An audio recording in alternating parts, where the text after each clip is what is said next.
Greetings, this is Dr. Tim Lynch, a professor in Cambridge Graduate University, and I'm going to be explaining the slideshow that I presented on benefit cost analysis and other forms of economic analysis at the Dubai Intensive of the Cambridge Graduate University Intensive in January 2013.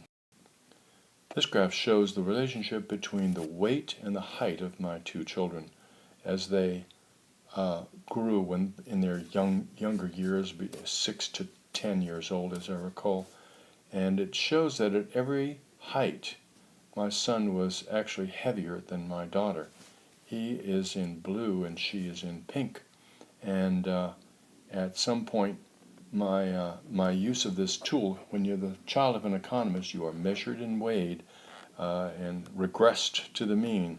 And so this graphic was used as a point of comparison for demonstration of how one looks at the differences between two populations, which comes next. I used this in the Florida tobacco lawsuit presentation when I was making a presentation to a group of Florida lawyers that were involved in a lawsuit against the tobacco industry in Florida. My son was particularly upset at one point when he was 7 years old, and he was very concerned that I was calling him fat. Nonetheless, it's a good tool for explaining things. This curve is essentially the same curve as my children's height and weight at different ages, but in this case, I've substituted a theoretical relationship between age of smokers and non-smokers and their respective Medicaid costs, which are of course paid by the federal government and the state of Florida.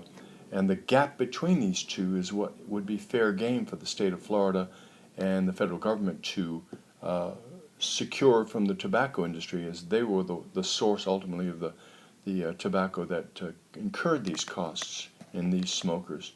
And we in fact were very successful in suing the tobacco industry back in the 1990s, and I think we secured something on the order of $28 billion for healthcare needs in the future for children and other applications in Florida based on this analysis.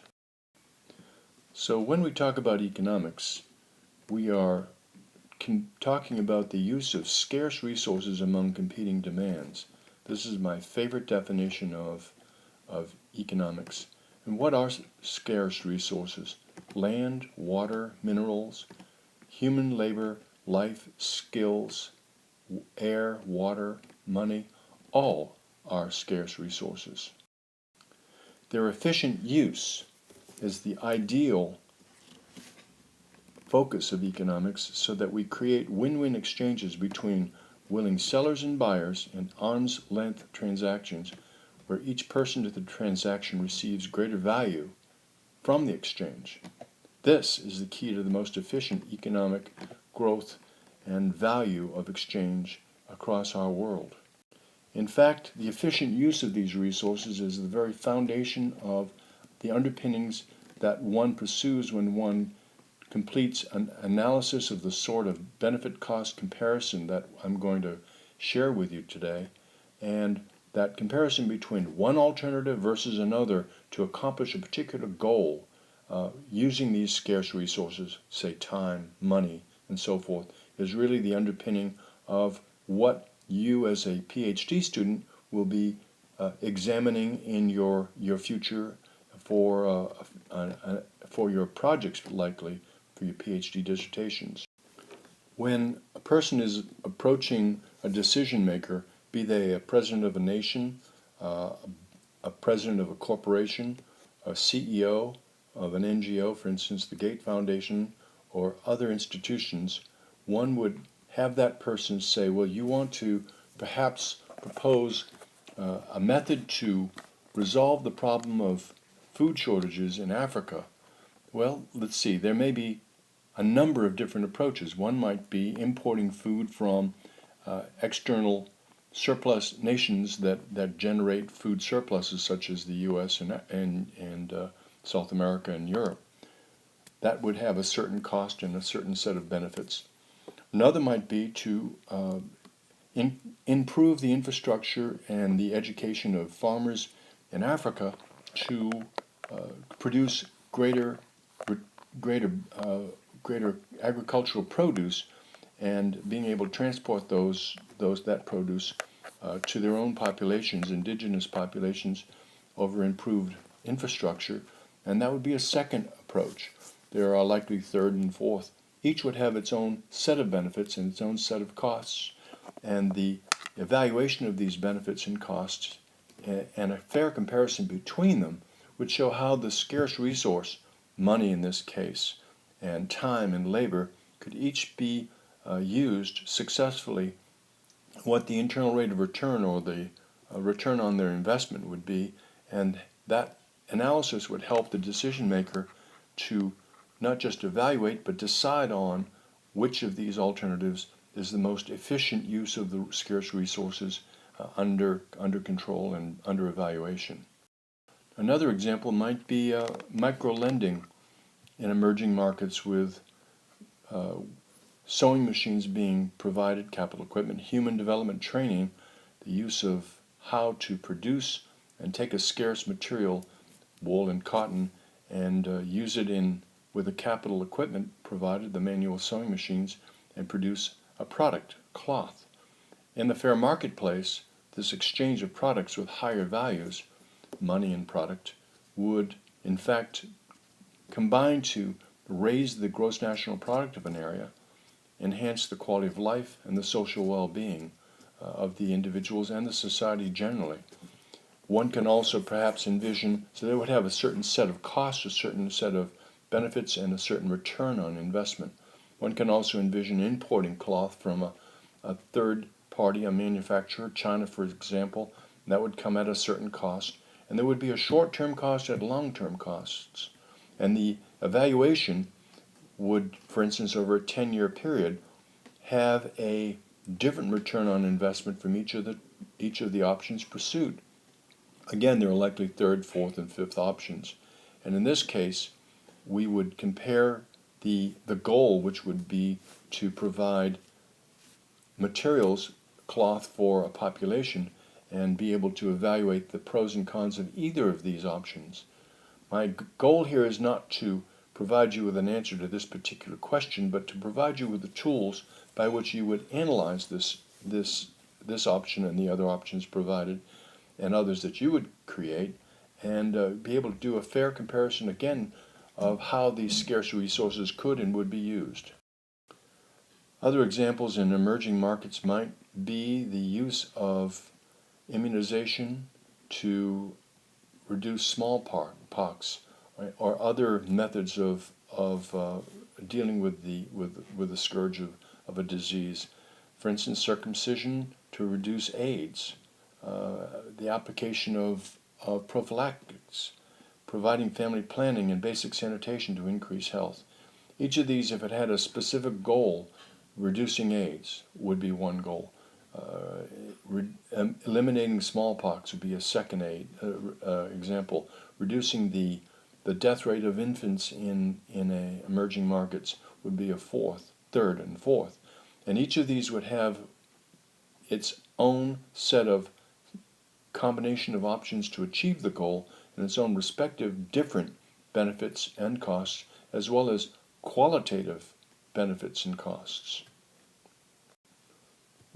One would note from these examples that I identified qualitative as well as quantitative benefits, and it is essential to list the qualitative benefits. For instance, with family planning, perhaps it would result in smaller numbers of children per woman and per family across the community, which might in turn raise the average income of the family and result in a higher standard of living. While that might not be an economic return directly associated with the investment in prophylactics and family planning, it might well prove to be the most important factor, even though its return on investment is not quantified. But the quality of the life enhancement, maybe it would provide the women of the community with more time for pursuing education, as an example, or focusing higher levels of attention on the education of the existing children with a smaller number of children to educate. Each of these are qualitative differences and are as important or often more important than the simple benefit-cost ratio or the internal rate of return, but each are essential for complete analysis. The history of benefit-cost analysis is intriguing. Sir William Petty, living in London in 1667, established that the expenditures to combat plague of cleaning up the sewerage in the streets would result in a public health expenditure reduction and a benefit-cost ratio of 84 to 1. The cost of cleaning up the sewerage was a fraction of the cost of the devastation of the Black Plague in that city at that time. If we wanted to know what the value of $1, let's call that P, which is the present value of costs or benefits in monetary terms, and if we wanted to know what that $1 would be worth in 1 year, that would be N, 1 year, because it's the number of periods. At an interest rate of 9%, we would add 1.09, 1 plus the interest rate, 1.09, times that $1, and that would give us the future value of $1.09, $1.09 in year 1. What if we wanted to know what the price of $1 would be in 2 years? Here we have the example of 1.09 to the exponent 1 year. There's just 1 year here. And we concluded that it would be $1.09.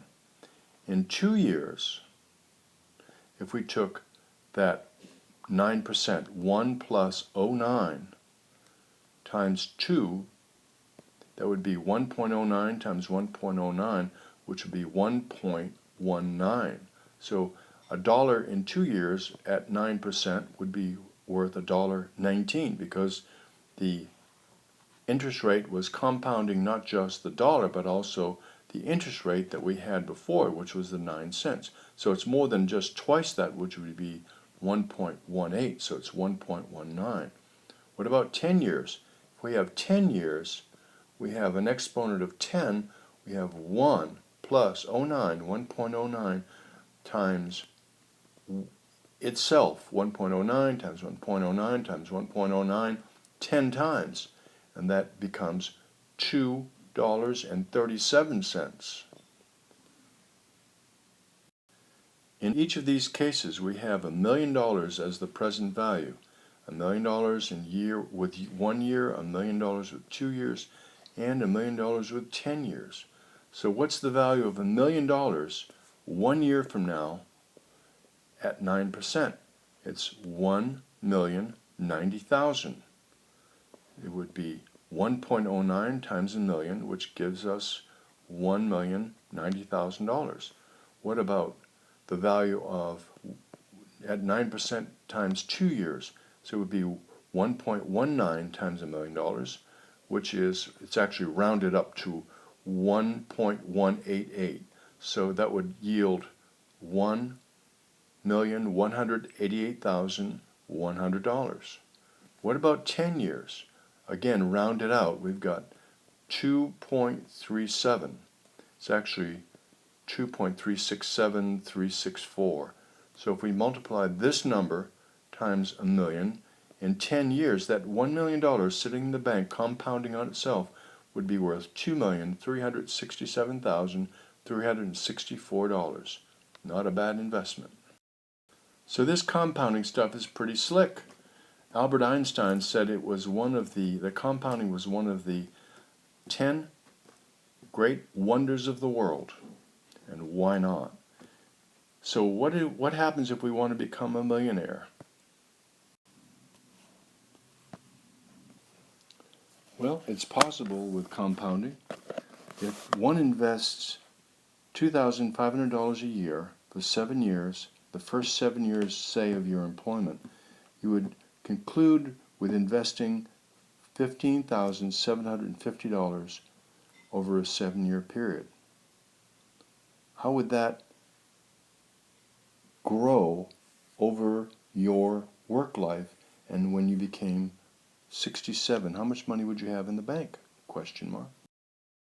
Well, as this curve amply shows, the amount of money that is yielded from investing just that simple $15,750 in the early part of your career, the first 7 years, yield a number well in excess of $1 million and approaching $1,250 in your final year of work at the age of 67.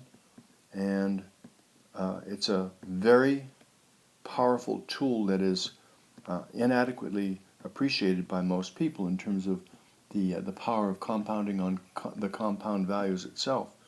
So save early, grow long and high is the adage, and we'll see how else one can achieve this kind of investment in the next few slides.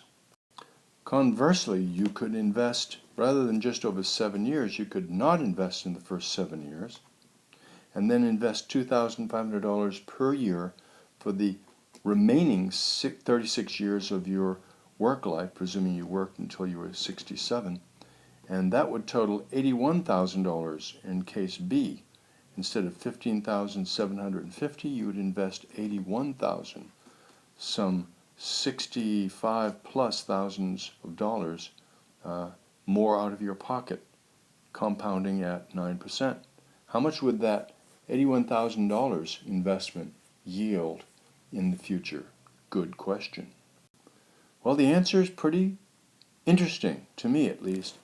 It totals less than the initial $15,500 investment in case A, but still yields over $1 million.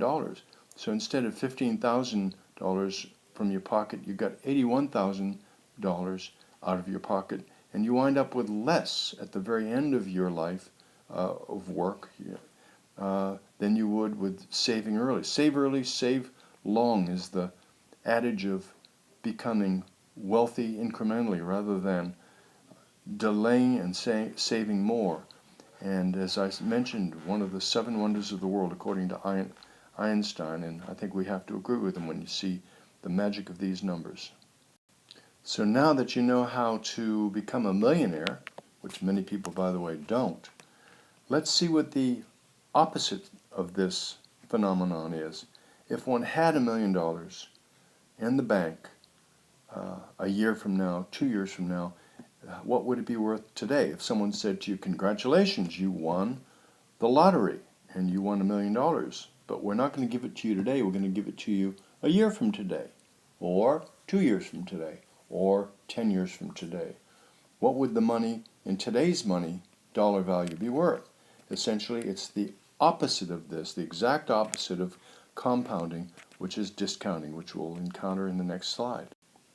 So here you see if the future value of a dollar figure is $1 million and the interest rate is 9%, and the number of years is 1 year or 2 years or 10 years, we take the same factor, which is I plus r to the n, but we put it in the denominator rather than in the numerator, and each of these numbers is then the larger number, which is the future value that we calculated earlier, becomes the reciprocal divided by 1 and yields a fraction. So the value of a dollar 1 year from today at 9%, 1 year out, would be worth 91 cents. The value of a dollar 2 years from today at 9% is worth 83 cents. And the value of a dollar 10 years from today at 9% is worth only 39 cents. So if you had that $1 million we talked about before, but now instead of having it today and looking at its value 1 year, 2, or 10 in the future, we look at it today from receiving it a year from today, 2 years from today, or 10 years from today. So $1 million received 1 year from today would be $1 million times 0.91, or would be $909,091. If that $1 million were received 2 years from today, you could put that in the bank and earn extra interest on it. And if it were a 9% interest, you would be losing the difference between this $1 million times the future value. It would be worth $826,446. So the difference between this number and the $1 million would be the loss that you would incur because you received it 2 years out. The same is true 10 years from today. So if someone gave you $1 million, but in 10 years, you would multiply the $1 million times the 0.39, and you would have in your pocket, in that 10 years, $385,543. This is a technique that's often used to evaluate the losses in the future. For instance, the Medicaid losses that we talked about earlier, where if we projected that the future losses would be over year 1 through 10, $1 million each, or $1 billion each, we would discount them according to these respective formulas, and we would secure in today's dollars the equivalent of the discounted value of those dollars for the damages that we expected to have in the future. This graph shows the discount rate of a flow of, let's say, $1 at a discount rate of 11.5% versus the discount rate, a much slower discount rate of 3.5%. At any given time, you can see that the discount rate of 3.5 takes much less out of the dollar value than the 11.5% in any year. So that if you were to choose a higher discount rate for projects that receive benefits in the future, you would be reducing the benefits dramatically over what you would be able to calculate if you had a 3.5% discount rate. For example, in approximately year 20, at a 3.5% discount rate, the value of a dollar would be approaching 50 cents, whereas the value of a dollar in those 20 years would be approaching 10 cents. So that difference between 10 and 50 is the equivalent of the effect of a discount rate of 3.5 versus 11.5. So as an example, if the Army Corps of Engineers in America is very famous for using a very low discount rate because the benefits that they expect to have from water projects where they deepen canals and ports facilities are expected to be years and years out. The bigger benefits occur in future years. They tended to use a low discount rate historically that artificially inflated the value of their benefits. Whereas if they had used a higher discount rate, the higher discount rate would have eroded away the economic benefits of their investments in the future years. But notice that the costs that are incurred in large, massive capital investment projects are in the first few years, and the differential is very, very little between these two in the first few years of where construction would be essentially completed for large projects of this sort. In actual practice, the ability to know which discount rate is correct to use, for instance in this context of 3%, 7% and 12%, you can see that a sensitivity analysis of the differential of these three would yield different values over the 12 years or so in question in this actual analysis. The midpoint would be the one to choose as a median between these two extreme values of 12% and 3%. This sensitivity analysis would give you the range of possible values over time for a net present value calculation when the actual discount rate to be chosen was uncertain, and the mid value, in this case 7%, would be an appropriate approximation when uncertainty existed. In the case of Mariners was an analysis completed looking at the lost earnings expected over a period of some 12 years in the future, and you can see that each of these values reflected the future projected earnings from an investment that never happened because the BP oil spill occurred. And as a result, those future earnings had to be discounted to the present value to be able to estimate the current value of losses in discounted dollars from future expected values. The future value that was expected was $175 million. But as you can see, the discounted value of this earnings stream in the future translated into $120 million and not 175, because again, in the present context, in today's values, that 120 was equivalent to the 175 over this period of time. If one took the 120 and put that in a bank at 7% over the period of analysis, it would yield $175 million. So if one is to ask the question, how much is a flow of future value expressed in current dollar equivalents, one would use a discount rate of this sort to estimate that approximation, as in the case of mariners. The analysis before you shows the use yet again of a different tool in the financial quiver of analysts, and it's called the internal rate of return. In this context, one would be answering the question of what is the annualized return on an investment. For example, in this case, there is the purchase of a geographic information system with a cost of year one, $1,541,000, year two, $1,359,000, and in each of the following 8 years there is the respective value in terms of benefits that are identified in this column and additional costs in this column. So this is the annual costs and these are the annual benefits. The net differential between benefits and costs can be found in column 3.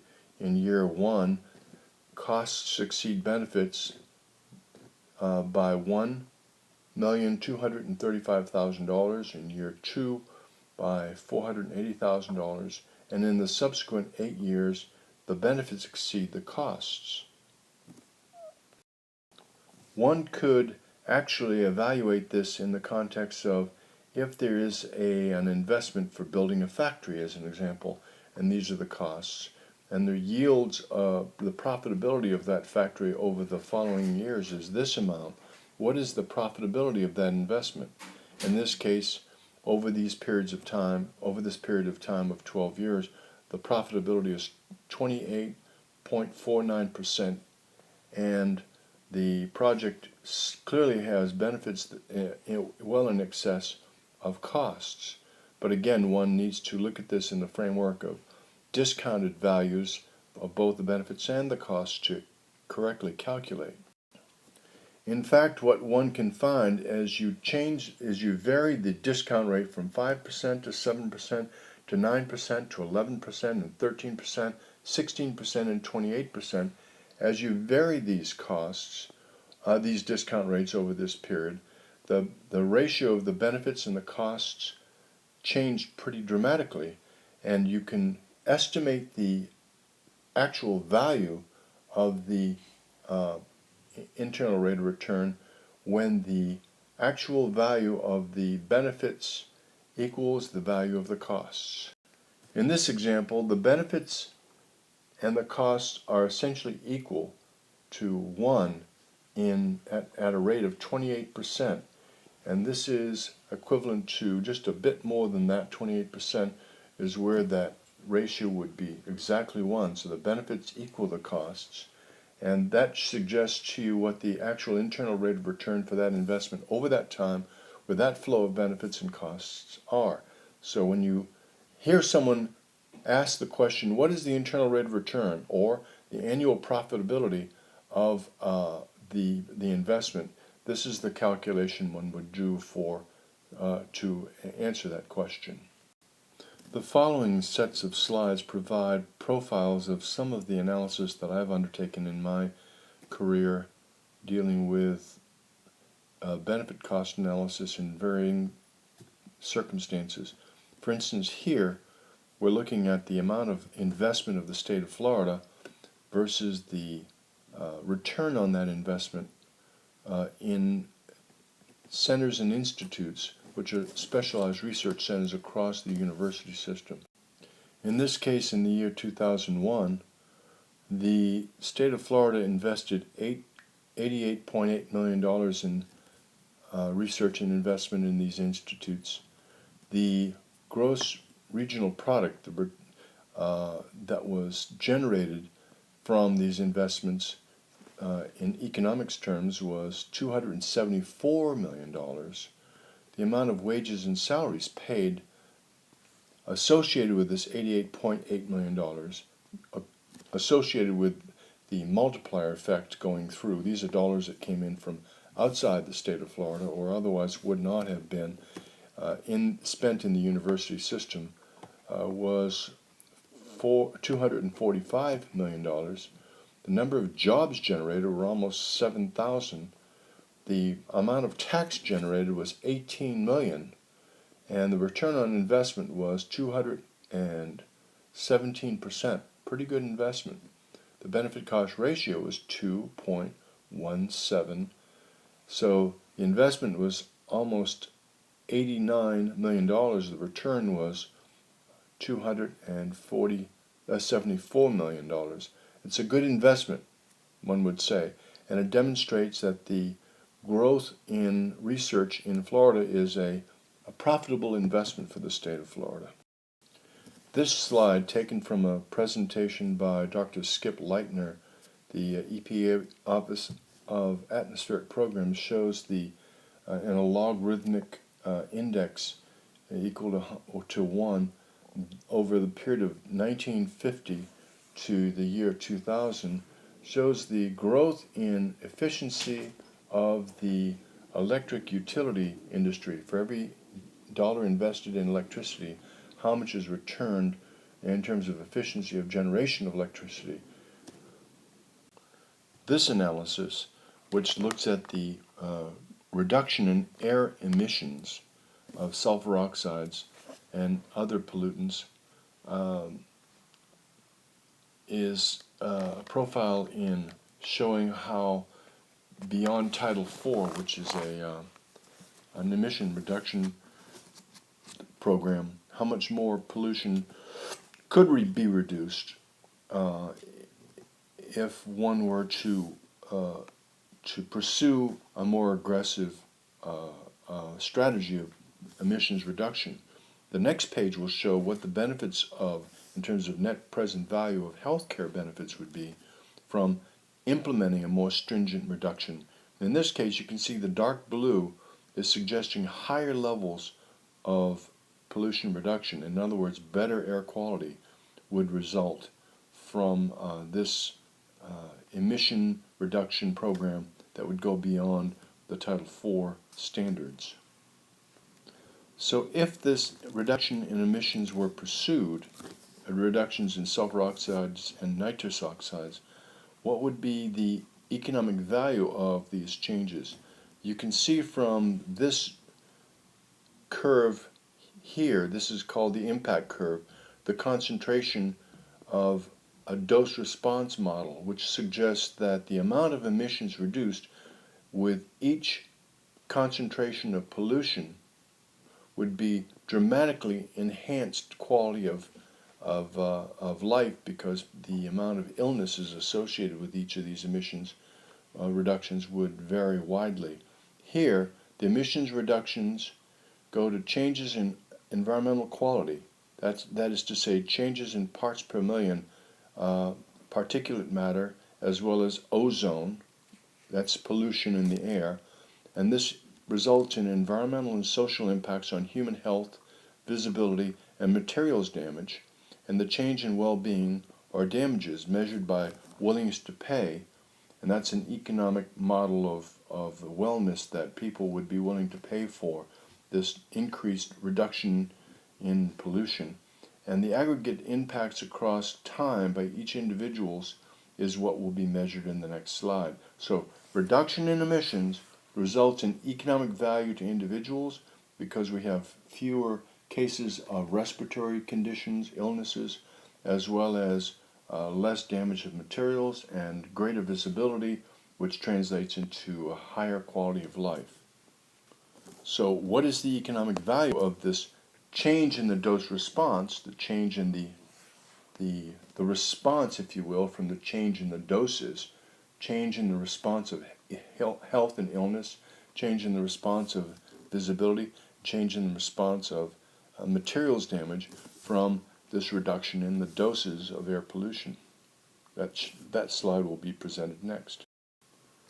So the net present value of the benefits, the economic value of these reduced levels of damage from sulfur oxide emissions can be measured. And in fact, they total in $1997, they are at least $50 billion per year by 2010. Again, realize that this was done some years ago and is estimated in $1997. Totally, this $50 billion distributed across the state, all of the states, are the values you see here. Here, 110 billion in Illinois as an example. I'm sorry, 110 million.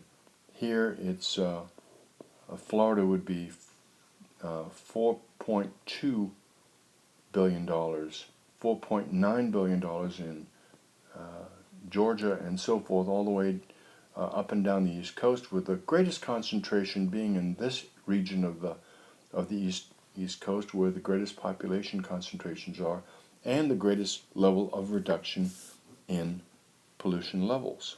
This is simply another example of how benefit cost analysis is used, and in this case we would be measuring the net benefits. In this case they don't have the cost of this in this particular analysis, but the cost of the absolute benefits of implementing the reduction in pollution levels can be calculated in state-by-state terms and down to the municipal level if desired, but it shows again the value of this and the power of this tool for measuring environmental damages. And we saw earlier measurements of healthcare benefits, and across the spectrum of social services one can measure these costs and benefits in a variety of settings.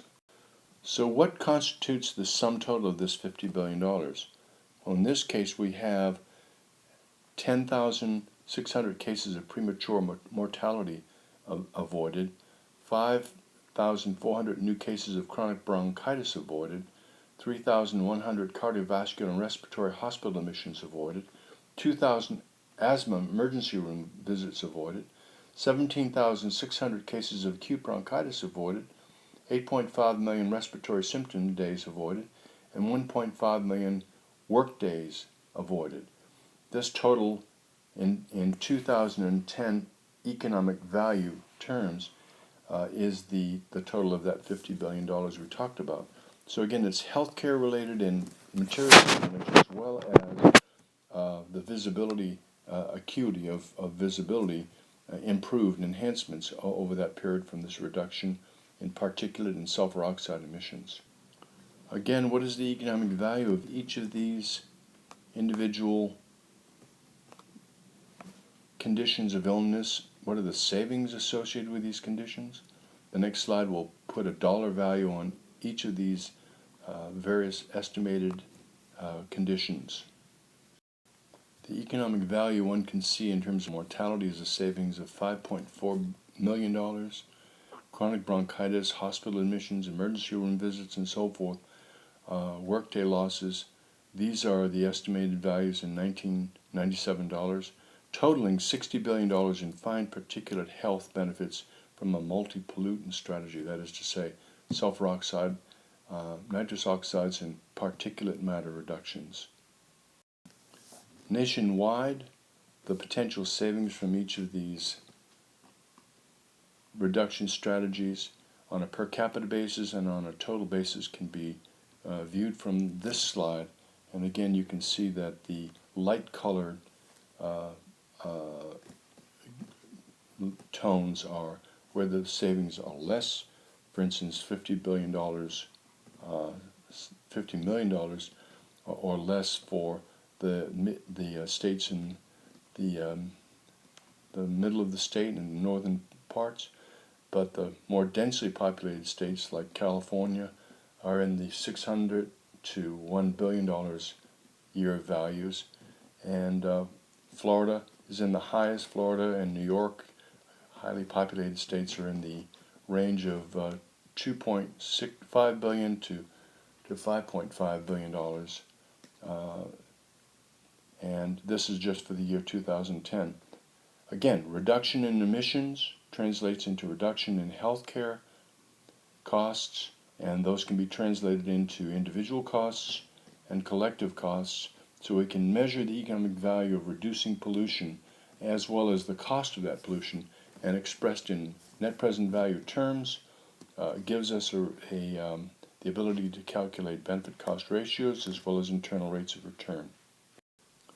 These figures are taken from the third wave of evolution of the human condition, and it shows the evolution across time as a function of technological and social advancement, and just provided for your consideration in terms of how one looks at technology and cultural evolution in three waves. Here is provided as wave 2, industrial man and post-industrial man. Superimposed over these curves are the advances in energy technology, human institutions, and manufacturing technologies. Across the spectrum of communication technologies, energy technologies, transportation technologies, human institutions, and manufacturing technologies. This shows the growth over the last 200 years of advances in capability to organize and move our technologies across our social networks. In this context, some of the research I did associated with superconducting technologies looked at the use of superconducting technologies, applications in utilities, in industry, and in transportation. And some of these things can be quantified, and I'll show what the consequences, the economic consequences of these advances going from wave 2 to wave 3, and from wave 3 ultimately to wave 4, in terms of economic value of technological advances in the research areas of superconducting technologies. For example, underground transmission cables, rather than 14 acres of conventional cables, superconducting technologies would use only 1.4 acres per mile of right-of-way, saving land consumption and utilization and costs.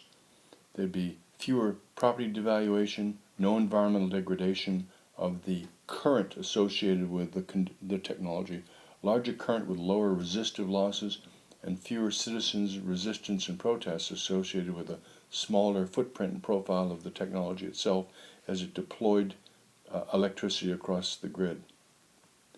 This evaluation, which I completed for the Center for Advanced Power Systems at Florida State University, which is a center that researches the use of superconducting technologies for civilian and military applications, estimated that deployment of this technology through the state of Florida would increase employment by almost 10,000 jobs for the years 2006 through 2025.